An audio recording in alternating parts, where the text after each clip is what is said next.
ഒന്ന് നമ്മൾ ഒരു പ്രാവശ്യം ഒരു മൊബൈൽ നമ്പർ എൻ്റർ ചെയ്ത് കൊടുത്തു കഴിഞ്ഞാൽ അത് വെബ്സൈറ്റിലുള്ള കേസ് ആണെങ്കിൽ വെബ്സൈറ്റിൽ സെയിം ബിസിനസ് നെയിമും ബിസിനസ് അഡ്രസ്സും സെയിം മൊബൈൽ നമ്പറും ആണെങ്കിൽ ചിലപ്പോൾ അപ് ടു 30 days കൊണ്ട് അത് വെരിഫൈ കിട്ടും. ഇനിയിപ്പോൾ അതല്ല, ചിലപ്പോൾ വെബ്സൈറ്റിൽ ഉണ്ടെങ്കിലും ചിലപ്പോൾ വെരിഫിക്കേഷൻ പെൻഡിങ്ങിലോ അല്ലെങ്കിൽ നോട്ട് അപ്രൂവ്ഡ് ആവാൻ ചാൻസ് ഉണ്ട്. വെബ്സൈറ്റ് ഇല്ലാത്ത കേസ് ആണെങ്കിലും ഇത് ചിലപ്പോൾ നോട്ട് അപ്രൂവ്ഡ് ആവാൻ ചാൻസ് ഇല്ല. നോട്ട് അപ്രൂവ്ഡ് ആവും. മേബി ഒരു 90% നമ്പേഴ്സും ആദ്യം എൻ്റർ ചെയ്ത് കൊടുക്കുമ്പോൾ നോട്ട് അപ്രൂവ്ഡ് എന്ന സ്റ്റാറ്റസിലേക്കാണ് പോകുന്നത്. അങ്ങനെ വരുന്ന കേസിൽ വീണ്ടും നമ്മൾ നമ്പർ എഡിറ്റ് ചെയ്യാതെ, ഇപ്പോൾ പെൻഡിങ്ങിലാണെങ്കിലും നോട്ട് അപ്രൂവ്ഡ് ആവുകയാണെങ്കിലും നമ്പർ വീണ്ടും എഡിറ്റ് ചെയ്ത് കൊടുക്കാതിരിക്കുക. കാരണം വീണ്ടും ചേഞ്ച് ചെയ്യുക അല്ലെങ്കിൽ നമ്പർ മാറ്റി കൊടുക്കുക, അങ്ങനെ ചെയ്യരുത്.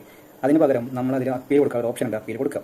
ഇനിയിപ്പോൾ അപ്പീൽ കൊടുത്തിട്ടും ശരിയാവുന്നില്ല എന്നുണ്ടെങ്കിൽ അതിലൊരു മെയിൽ അയക്കാൻ, നമുക്ക് ഡോക്യുമെൻ്റ് ഒക്കെ സബ്മിറ്റ് ചെയ്ത് മെയിൽ അയക്കാൻ ഒരു ഓപ്ഷൻ ഉണ്ട്. അപ്പോൾ നമ്മൾ അതെടുത്തിട്ട് നമ്മുടെ ഏതെങ്കിലും രജിസ്ട്രേഷൻ സർട്ടിഫിക്കറ്റോ ഏതെങ്കിലും GST ബില്ലോ കറണ്ട് ബില്ലായാലും മതി, നമ്മുടെ ബിസിനസ് ഓണറിൻ്റെ നെയിമും ബിസിനസ് അഡ്രസ്സും കാണിക്കുന്ന ഒരു കറണ്ട് ബില്ല് മതി, സബ്മിറ്റ് ചെയ്ത് കൊടുക്കുക. അപ്പീൽ അല്ലെങ്കിൽ മെയിൽ അയക്കുക. മെയിൽ അയച്ചു കഴിഞ്ഞിട്ട് അതും ചിലപ്പോൾ ഒരു അപ് ടു 30 days എടുത്തു എന്ന് വരാം. അപ്പോൾ നമ്മളത് വെയിറ്റ് ചെയ്യുന്ന സമയത്ത് വീണ്ടും നമ്മുടെ നമ്പർ ഈ മെയിലും വരുന്നില്ല, നമ്പർ ചേഞ്ച് ആവുന്നില്ല, വെരിഫൈഡ് ആവുന്നില്ലല്ലോ എന്ന് വെച്ചിട്ട് വീണ്ടും പോയിട്ട് എഡിറ്റ് ചെയ്യാതിരിക്കുക.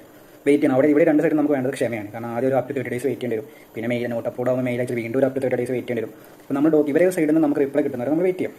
നമ്മൾ വാലിഡ് ആണെങ്കിൽ നമ്മുടെ ബിസിനസ് വാലിഡ് ആണെന്നുണ്ടെങ്കിൽ അവർക്ക് തോന്നുകയാണെങ്കിൽ നമ്മുടെ ബിസിനസ് വെരിഫിക്കേഷൻ, അതായത് നമ്മുടെ രജിസ്ട്രേഷൻ സർട്ടിഫിക്കറ്റ് കൊടുത്തു കഴിഞ്ഞാൽ എന്തായാലും അത് വെരിഫൈ വരും. പിന്നെ